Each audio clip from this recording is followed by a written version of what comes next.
থামবে যে হ্যাঁ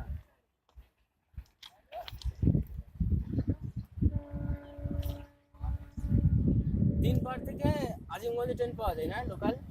সবসময় পাওয়া যায় সময় ট্রেন পাওয়া যাবে আজিমগঞ্জ থেকে আবার নবদ্বীপ হাওড়া সব পাওয়া যাবে এয়ারলাইনে আপনার দিয়ে যাবে